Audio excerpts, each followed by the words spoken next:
guys, let's do something kind of fun today. Fun because I love these things.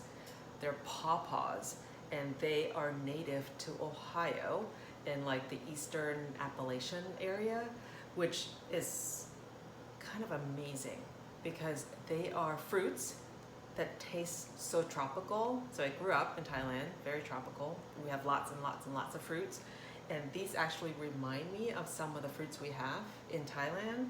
And they're found right here in the eastern part of the US, in the woods. Like they grow just natively. Natively?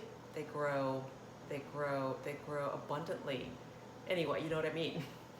So I love eating them just plain. Here, let's just open it together. Hold on, there's a little bit of butter on there. They are like nothing you probably have ever seen. And if you've lived in Ohio forever and you don't know what pawpaws are, it's time that you know. So I just cut in the middle and then you open in the middle and look at that. It's like this super creamy and they're big seeds in the middle. Creamy, they remind me a little bit of mango and a little bit of papaya and this delicious Thai fruit, Southeast Asian fruit called durian. I'm gonna take the seeds out, but it's actually its own thing too. So I don't know what it's related to as far as species go to the other plants in the US, but anyway, pawpaws. What I'm gonna do today, I should tell you, is I'm going to follow this New York Times recipe that is for a pawpaw pudding.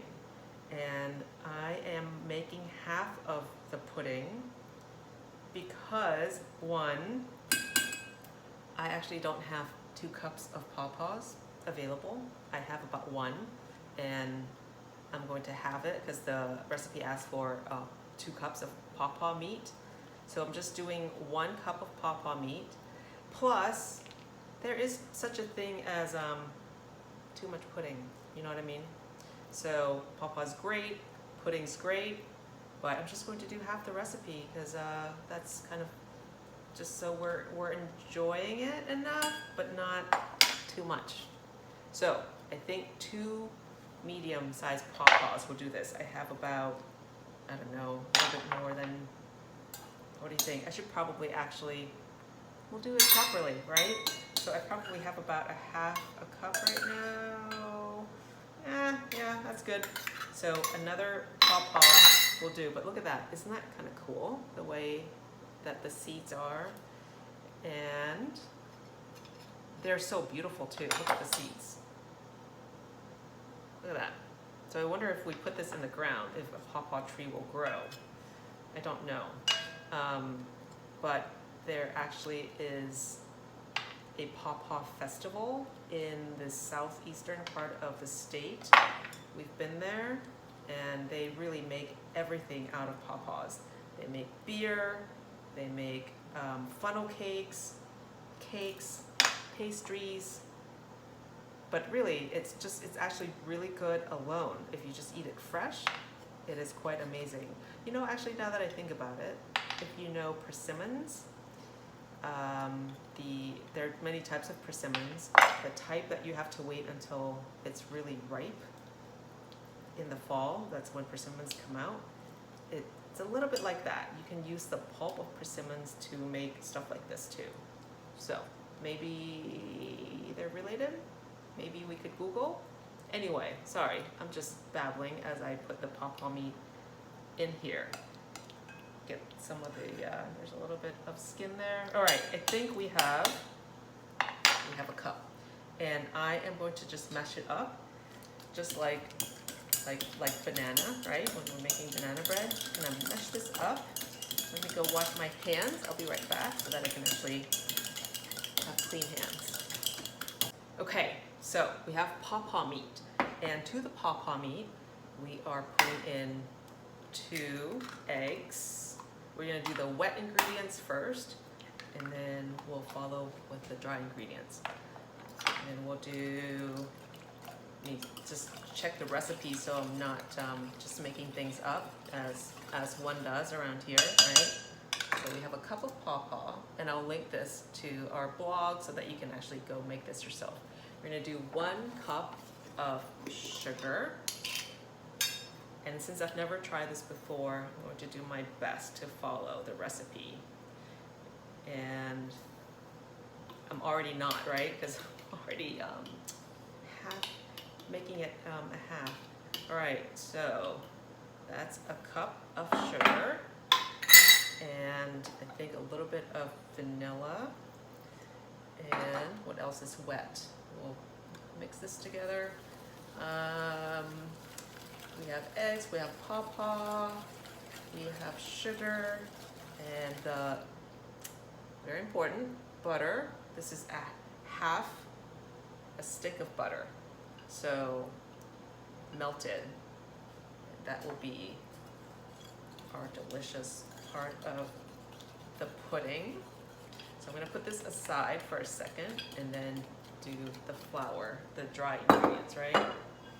So for the dry ingredients, we need just almost a cup of flour. Again, I'm putting it in half, so I have to do a little math. So 3/4 cup of flour.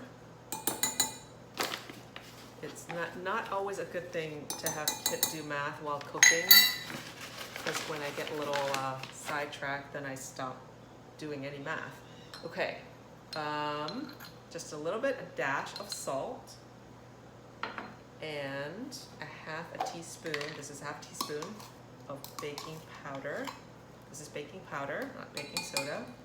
And then a little bit of different spices. I'm using mace because I don't have nutmeg, or I can't find it. Mace is actually part of nutmeg. It smells similar, so I'm putting that in. It's very similar spices to like pumpkin bread. Cinnamon, we'll do a little tiny bit of clove. A little bit goes a long way. Did you know that clove, actually the oil is numbing, so you can use it to numb like tooth pain kind of thing. And a little bit of ginger, ground ginger. And I think that is it for our dry ingredients. So we'll mix that up. Now, one thing I did not put into our wet ingredients is milk. I think we need like almost a cup of milk. So I'm actually going to use soy milk because I tried to limit my dairy intake. It just doesn't feel great. So that's a half, and that's a little bit more. Okay. So I think we have everything. We have the pawpaw and the butter and the eggs and the milk. And then we're just going to put in the dry ingredients. Now I have a pan, a baking pan that is greased. And I'm using a slightly smaller baking pan. It's like 7 by 10, I think. Again, I'm only using half the recipe, right? If you want to make this in like a ramekin, I'm sure that works as well. Just any sort of baking dish that's not too big. So I'm mixing the batter. You can see pieces of pawpaws in there, which is kind of fun. And it's recommended that you have it with whipped cream. So you can make your own whipped cream or just get already made. But this is it. This is the batter. We poured it into the greased baking pan, and we bake it for 50 minutes until it sets in the center and let it cool. So, exciting stuff. We'll see how it comes out, and I think you should try. Get the pawpaws. Try it fresh. When it's all ripe, it's really soft, and then make pudding. Why not, right? All right, I'm gonna pour this in to the baking dish.